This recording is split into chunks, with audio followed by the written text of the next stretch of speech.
સુરતમાં મેડિકલ ક્ષેત્રમાં અભ્યાસ કરતા વિદ્યાર્થીઓ અને વાલીઓમાં હાલ રોષનો માહોલ જોવા મળી રહ્યો છે। GMERS કોલેજો દ્વારા MBBSના અભ્યાસમાં અસહ્ય ફી વધારો અટકાવવા વિરોધ પ્રદર્શન કરવામાં આવી રહ્યું છે। કલેક્ટર કચેરી ખાતે વાલીઓ અને વિદ્યાર્થીઓ દ્વારા વિરોધ કરવામાં આવી રહ્યો છે।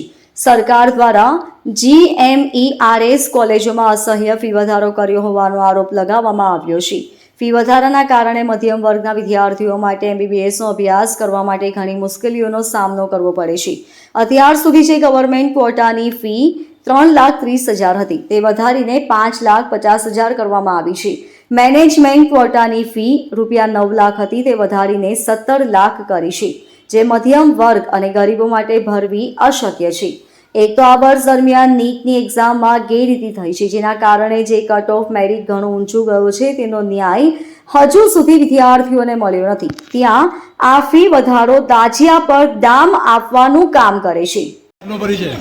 મારું નામ રુશેલ મિસ્ત્રી છે। હું નીટ 2024નો એક કેન્ડિડેટ છું। મારા સ્કોર 505 થાય છે અને એ પ્રમાણે મને એક પ્રાઇવેટ મેડિકલ કોલેજ મળી જ આવી છે। પણ હવે પ્રોબ્લેમેટિક એ છે કે હવે ઓલરેડી જીમર્સની ફી 3.5 લાખથી 5.5 લાખ કરી નાખવામાં આવી છે અને હવે અમે લોકોએ એ એક્સેપ્ટ કર્યું છે કે અમે પ્રાઇવેટ મેડિકલ કોલેજમાં જઈને MBBSનો કોર્સ પરસ્યુ કરશું। પણ હવે પ્રોબ્લેમ એ છે કે હવે એવું ઇન્ફોર્મેશન મેળવવામાં આવી છે કે જે પ્રાઇવેટ મેડિકલ કોલેજીસ છે એની ફી પણ 7.5 થી 8.5 લાખથી વધારવામાં આવવાની છે 17 લાખ સુધી, જે કે જરાય અફોર્ડેબલ નથી કોઈ બી પેરેન્ટ્સ માટે। કારણ કે MBBSના ઓલરેડી 5 વર્ષ હોય છે અને એના 17 લાખ ભરવા વર્ષના એ બહુ પ્રોબ્લેમેટિક કહેવાય। પહેલી વાત તો ફાઇનાન્શિયલ રીતે બી અને મેન્ટલ રીતે બી, અને બીજો પ્રોબ્લેમ એ છે કે એના પછી MD MS પણ અમારે કરવાનું આવે। કારણ કે અત્યારમાં MBBS કોર્સ માટે આમ રિક્વાયરમેન્ટ છે, પણ જે સર્જરી મેડિસિન્સ એ માટે જે રિક્વાયરમેન્ટ છે એ ઘણી વધારે છે। તો અમે પોતે ઈચ્છા રાખીએ કે અમે સર્જન બનશું, અમે મેડિસિનલ ડૉક્ટર્સ બનશું, પણ હવે ફાઇનાન્શિયલ કન્ડિશન જ નથી અમારી કે અમે 17 લાખ રૂપિયા ભરી શકીએ।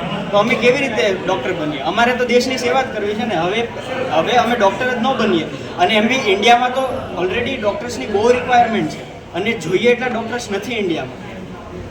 આટલી બધી વેદના છે તો સરકાર નથી સાંભળી લઈને ફી વધારો કરી રહી છે, શું કહેશો સરકારને? અમે ખાલી એક જ વિનંતી છે અમારી, અમે એમ નથી કહેતા કે જે ઓલરેડી જે ફી છે 7.5 થી 8.5 લાખ એનાથી બી ઓછી કરી નાખો। અમારે ખાલી એટલી વિનંતી છે કે જે ફી છે એટલી જ રાખો, 7.5 થી 8.5 લાખ। કારણ કે ઓલરેડી અમે જે સ્ટુડન્ટ છીએ એ નીટના સ્કેમમાં NTA જેટલા બી ગાફલા બહાર પડ્યા છે અત્યારમાં, પેપર લીક એ બધું થયું છે, એના લીધે કટ ઓફ ઓલરેડી બહુ જ હાઈ જાય છે। તો અમે ખાલી એટલી વિનંતી કરીએ છીએ કે જેટલી ફી હતી એટલી પાછી કરી નાખવા વિનંતી। આપનો પરિચય? મારું નામ મહેક ડોબરિયા છે અને હું 2024ની નીટની કેન્ડિડેટ છું। સુરત કલેક્ટર કચેરીએ શું માર્ક સાથે આવ્યા? કઈ માર્ક? 525 માર્ક્સ આવ્યા છે નીટમાં અને અમે અહીંયા એ માટે આવીએ છીએ કે ફી વધારો જે થયો છે એ પાછો લઈએ। કેટલા ટકાનો ફી વધારો? મતલબ પહેલા કેટલા પૈસા હતા અને અત્યારે શું કર્યું? જીમસમાં પહેલાં 3.5 લાખ હતા, અત્યારે 5.5 લાખ કરી કાઢ્યા છે અને જે સેલ્ફ ફાઇનાન્સવાળા હતા એમાં 8.5 લાખ હતા, જેના સીધા અડધાથી બી વધારે 17 લાખ કરી કાઢવામાં આવ્યા છે।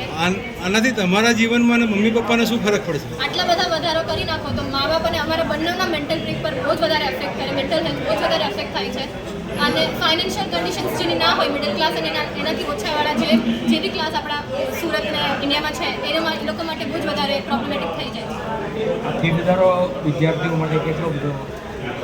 અમે 2 વર્ષની એટલી મહેનત કરી છે અને એની પછી બી અમને કોઈ રિઝલ્ટ દેખાતા નથી, તો એનો કોઈ જ ફાયદો નથી। એક વર્ષમાં અમારે પહેલાં 7 થી 8 લાખ જ ભરવા પડતા, એમાં હવે અગર ફી વધારો થયો તો વર્ષના 1 કરોડ તો એમને જ જતા રહેશે। એની પછી અમે સ્પેશિયાલિટી કરીએ, MD MS જે બી કરીએ એમાં એક્સ્ટ્રા ખર્ચો લાગે। તો આ તો અમે લોકો ફરી ભરીએ જ છીએ, અમને રિટર્નમાં બી કંઈક હોવું તો જોઈએ, અમારી મહેનતનું કંઈક તો રિઝલ્ટ મળવું જોઈએ, જે નથી દેખાતું। સરકારથી શું કહેશો? સરકારથી એક જ વિનંતી છે કે જે ફી વધારો કર્યો છે એ પાછો લઈએ। ઓલરેડી અમે એટલા નીટના સ્કેમમાં ફસાયેલા છીએ, એની ઉપરથી તમે ફી બી એટલી વધારી દો તો પછી તમે શું એક્સપેક્ટ કરો છો? તમે લોકો શું રિસ્પોન્સ આપીએ? Bureau report LK star news, Surat.